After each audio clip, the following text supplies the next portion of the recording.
Hi guys, debunked Brexit arguments about immigration have returned, it seems, and unfortunately the right wing are going unchallenged when they push them. Conservative commentator Matt Goodwin was invited on to GB News where he rehashed the old Leave EU talking points about migration. That it's driving down wages, that it's a strain on public services, and that it's causing a housing crisis. These are the very people that were calling on the public to vote to leave the European Union for the very same reasons. Now they're pushing for more extreme policies and politicians to deal with the so-called crisis. Have a listen. Is immigration good or bad for the country? Well, the kind of immigration that we have now, mass immigration, low-skill immigration, low-wage migration, I think is bad for Britain.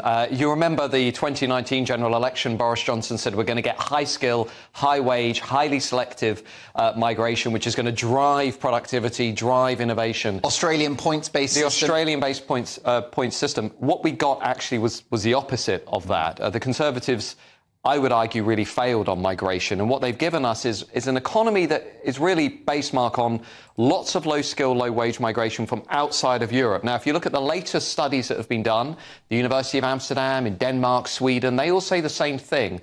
The kind of migration that we are now dependent upon takes more out of the economy than it puts into the economy. So that's why I'm arguing that this kind of mass migration is bad for Britain. And also fundamentally, Mark, it's not just about what it adds or takes away from the economy. It's bad for the country in terms of pressure on public services. It's worsening the housing crisis. Almost all of the evidence recently shows that quite clearly. And culturally, I think it just makes people feel very anxious about the direction of society. How are we going to hold this country together when we're going through this scale of change at this speed? And I think that's why many people, I think, watching this show will be thinking, something's not right here. I love how he ends with, lots of people are thinking. Now, before we begin to respond to what he's saying, I think it's interesting how the media, and I'll cover this in a little bit later, it's interesting how the media use certain footage to push an idea. You know, they don't show pictures of migrant workers, for example, people picking fruit and vegetables. They don't show people working in the NHS, carers, for example. No, they show people arriving by boat, and they show some people queuing at an airport or queuing at the border.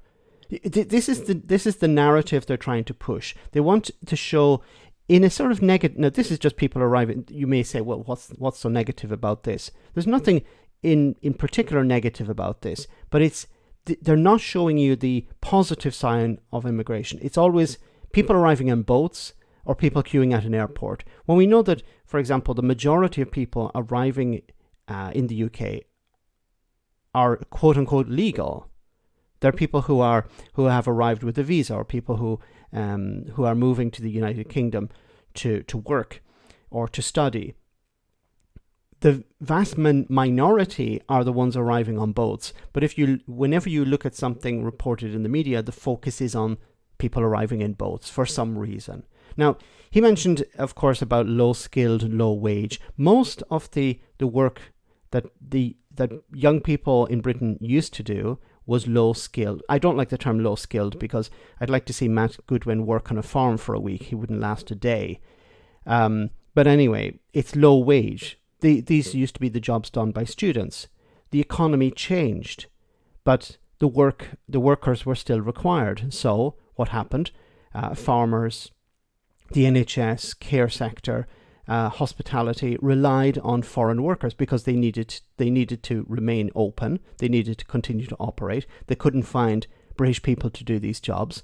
So they discovered we can get foreign people to do these jobs. Now, this is a problem, it seems, for Matt Goodwin and others, but this is the reality, and this had been the reality for a number of decades. Now, when the UK left the European Union, it was left in a bit of a fix because it had relied on all these workers. They were no longer available, so they had to bring them in from abroad. But, for example, as I covered before, in the care sector in particular, if they want to bring in workers from abroad, they have to pay up to £3,000 for a visa, because they're considered low-skilled. You know, what he was talking here about Boris Johnson. We should have a points-based system so we can keep out so-called low-skilled work. But, for example, carers are desperately needed. There's 150,000 vacancies in the care sector. So what are you going to do about that? Now, he claims that migration, the UK migration, the way the UK depends on migration, takes out more from the economy than it puts in. But what evidence does he actually have for that? Because, for example, a lot of migrants, when they arrive in the UK, they can't claim benefits. They have to pay an extra surcharge for the NHS. So I'm not sure what he's talking about here. He claims that it puts pressure on public services and housing. Now, this is an interesting argument, and on the surface it seems correct. Yes, they haven't been working all their lives in the UK. If they need a GP, they're, in a sense, taking out from public services. But on the whole, it seems to be that migrants actually add more to the economy than they take out. Now, when it comes to the housing crisis, this is not the migrants' fault. This is the Conservative government's fault. They have, over the last 14 years, decided we're not going to build enough social and affordable housing, but it's easier just to blame migrants. So I'm sorry, you can't get away with, well, the problem is migration. Yes, it's putting pressure on housing, but that pressure already existed. You can't blame the migrants for not building enough social and affordable housing. Like, there's no point sitting on your hands and complaining about this. You should be putting pressure on the UK government to produce more housing. Like, I really don't understand this argument. Oh, the problem is migration. No, migration is adding to the problem. Yes, nobody can deny that. But the core problem is the government have made a political decision not to build enough affordable and social housing. Now, finally, we come to the xenophobia. People feel that there's a problem. People feel that their country has changed.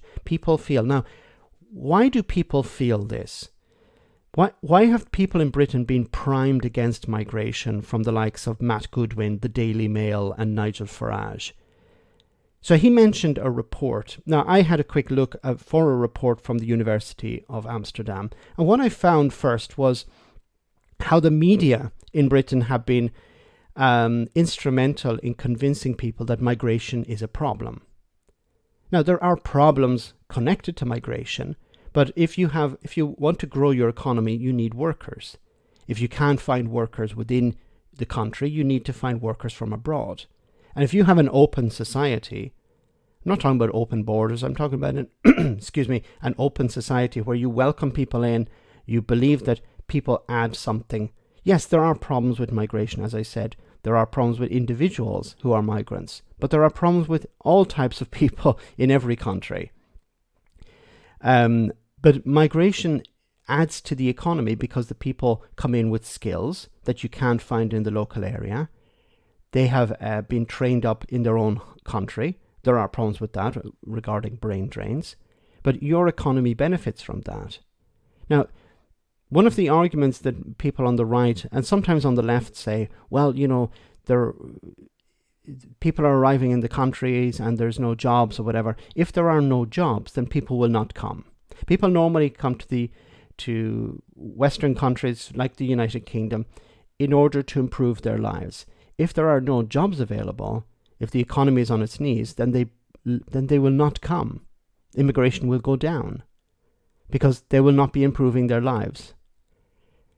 But you notice here some of the tools that they use, like the imagery and the rhetoric, to convince the public the problem is migration and you need to vote for more extreme parties.